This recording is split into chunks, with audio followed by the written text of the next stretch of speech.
I'm Andrew Schwartz, and you're listening to The Truth of the Matter, a podcast by CSIS where we break down the top policy issues of the day and talk with the people that can help us best understand what's really going on. To get to the truth of the matter about Japan's new defense strategy and their current state of their national security strategy, we have with us CSIS's Japan chair and senior advisor, Chris Johnstone. Chris, so good to have you here. Thanks, Andrew. Really a pleasure. Great to join you. So it seems like everybody has a new defense strategy now. The United States, of course, announces ours almost yearly or every other year. We just saw Xi Jinping in China in the 20th Party Congress talk about a new era, which is consisting, in his words, of big defense buildup and technology. How is Japan now thinking about their defense strategy, and are they reacting to China, or is this something that they've been thinking about a long time and it's coming to fruition? As a longtime Japan guy, Andrew, there are relatively few times when I've been able to use the word unprecedented in describing things that they're doing. But that's what this package of initiatives that's going to be in the national security strategy and in the national defense strategy will represent. Really unprecedented policy change. We're expecting both of these documents to drop as soon as Friday this week. Could slip to next week, but likely Friday this week. And they will include a number of things. So first of all, the national security strategy will, for the first time, identify China as the primary security challenge facing Japan. They won't use the word threat, but the fact that China will be sort of listed first, or at least that's what we expect, is significant in sort of indicating how the Japanese are thinking about their environment. Second thing it will do, and this will probably attract some of the biggest headlines, they're going to announce plans to increase defense spending, to really double defense spending from about 1% of GDP to about 2% of GDP over the next 5 years. Japan, as you may know, has had a long tradition policy of restraining defense spending to 1% of GDP. And so this announcement is going to shatter through that ceiling. And we can talk more about the details of that. I'm going to try to clarify what that number really means, going from 1% to 2%. What are we talking about in dollars here? We're talking about well over $300 billion, aren't we? We're talking about going from one thing, exchange rates matter here. I should really use yen, but the listeners will understand what that means. So roughly on the order of magnitude of about $50 billion a year to about $100 billion a year, which would make Japan, and this is over how many years? Over 5 years. So that this will make Japan the third largest defense spender after the United States and China, probably.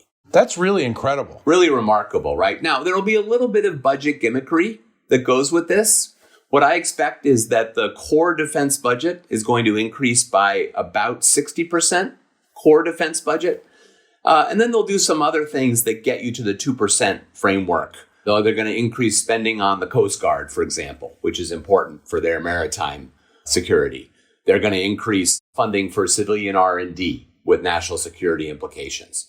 And they'll do some other sort of recategorizing of spending. So there's a little bit of budget gimmickry, but by any measure, they're going to shatter this 1% cap that's been in place since the 1970s.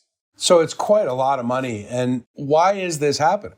Yeah, so Japanese security planners talk about their security environment as being the worst at any time since World War II. China's military modernization, North Korea's nuclear and missile programs, and now Russia as a concern for the Japanese. Of course, the China challenge and the North Korea challenge are not new. So you might ask, why suddenly are things doubling? What changed the political context in Japan is the war in Ukraine. The realization by the Japanese public that major war is possible in the 21st century. And if it's possible in Europe, it's also possible in East Asia.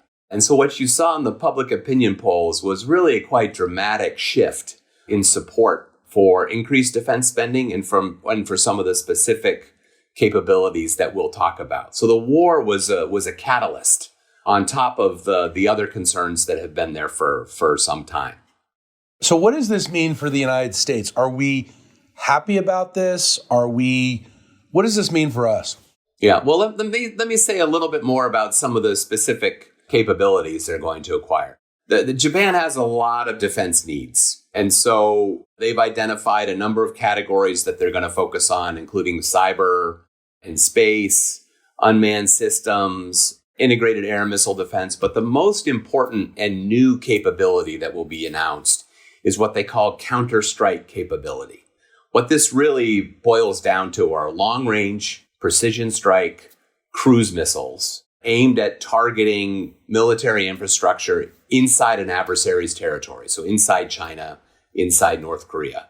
This also is unprecedented. The Japanese have not had a capability like this in the entirety of the post-war period. There are press reports indicating that they are seeking, in particular, Tomahawk cruise missiles in a fairly large quantity to strengthen their deterrence and defense posture.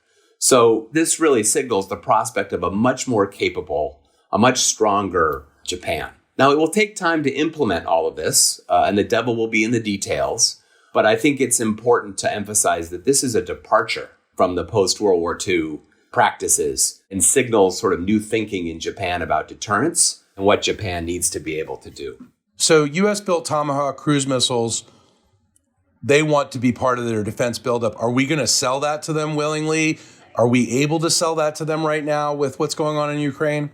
The White House, according to everything that is reported in the press and elsewhere, is supportive of this.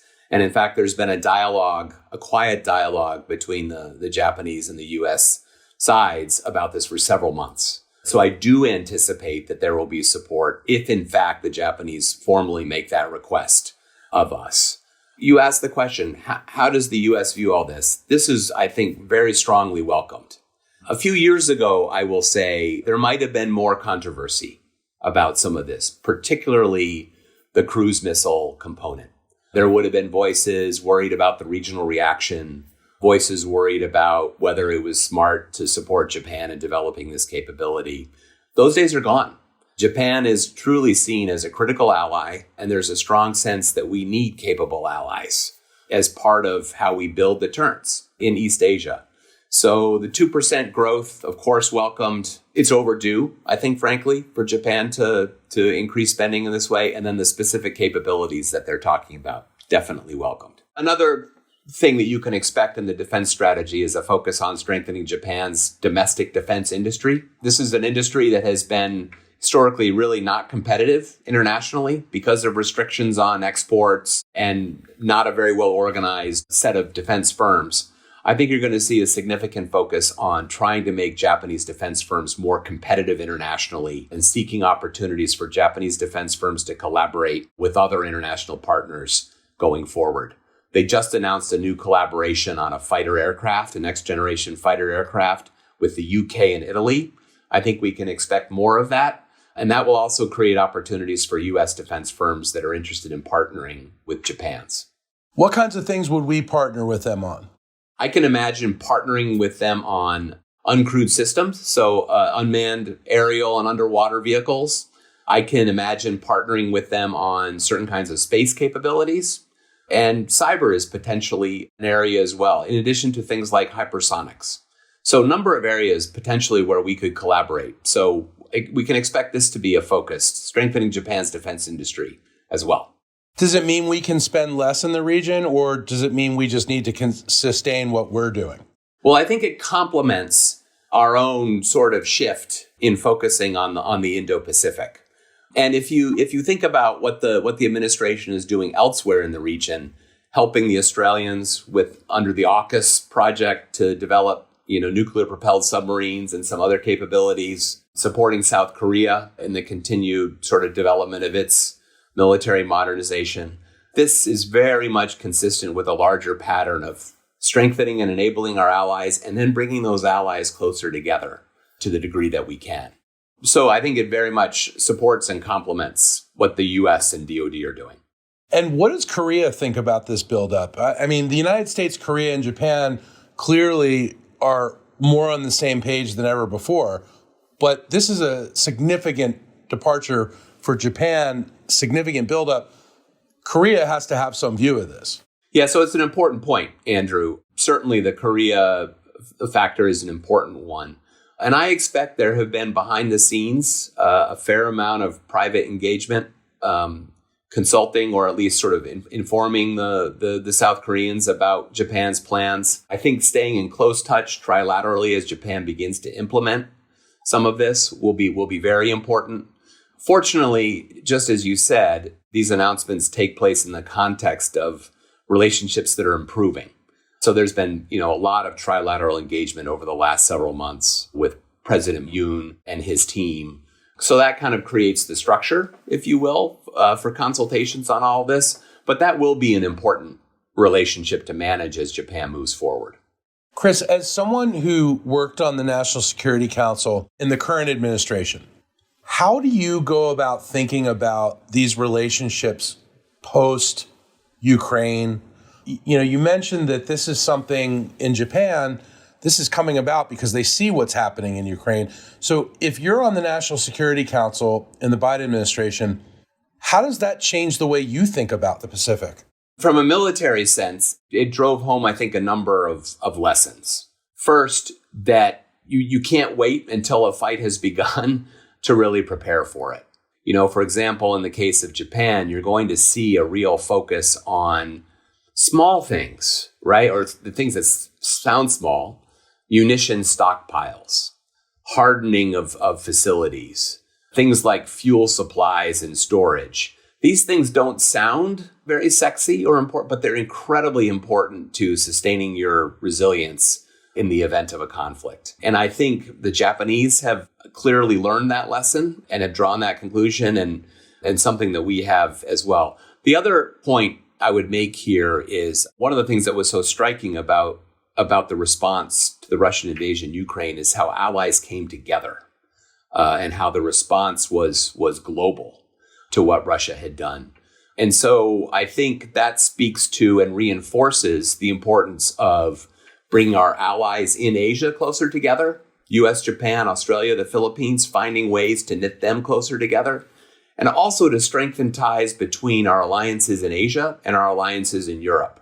So there's been more engagement of NATO by some of our Asia partners, and I think that's very welcome. So to begin thinking about a potential conflict in Asia as one that should also have a global response, that also contributes to deterrence.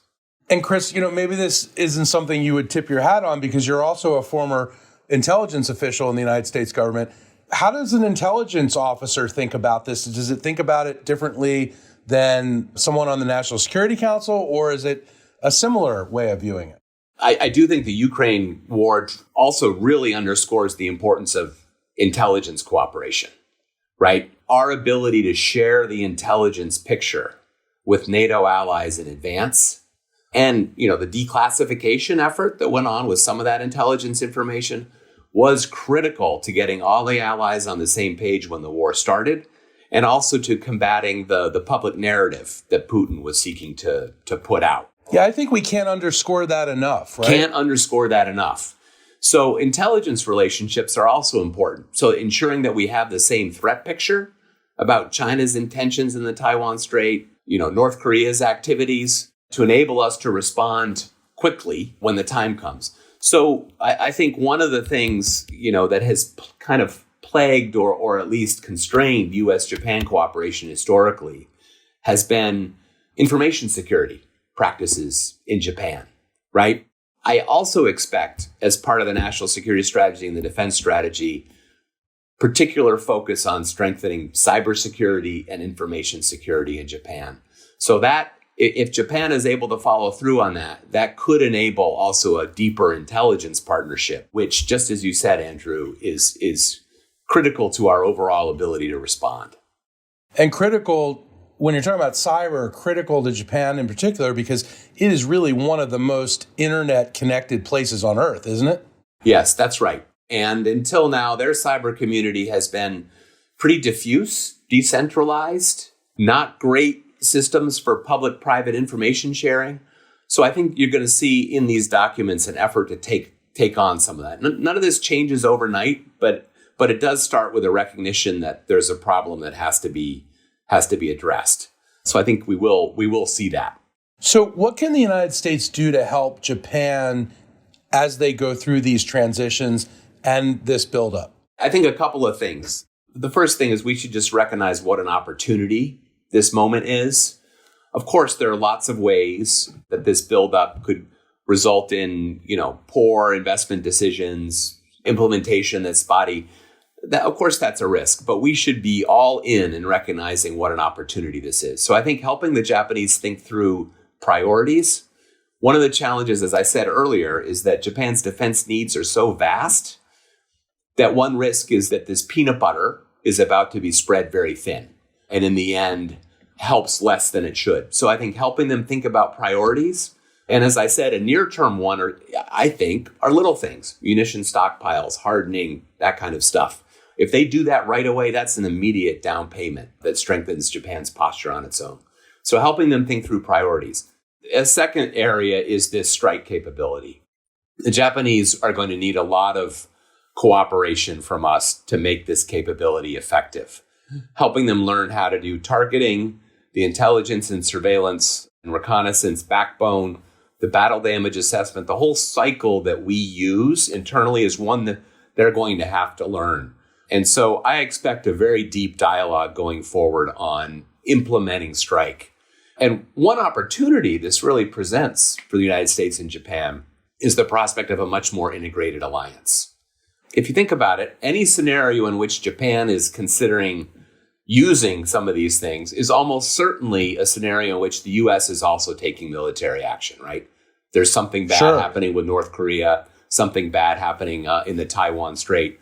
So we're going to need to be very tightly coordinated in, deciding who's doing what, who's shooting at what. And so these new capabilities create an opportunity to create a much more integrated command and control structure between the two of us. So some big opportunities, I think, on the horizon. Chris, this has been incredibly helpful. It seems like this really is a watershed moment in U.S.-Japan relations and in Japan's place in the world. So thank you for helping us dissect it and understand it better. I'm sure this is something we'll be talking about a lot going forward. Thanks, Andrew. Yeah, it's truly an inflection point for Japan and for the alliance. So much to watch and opportunities ahead. We'll stay tuned. Thanks again, Chris.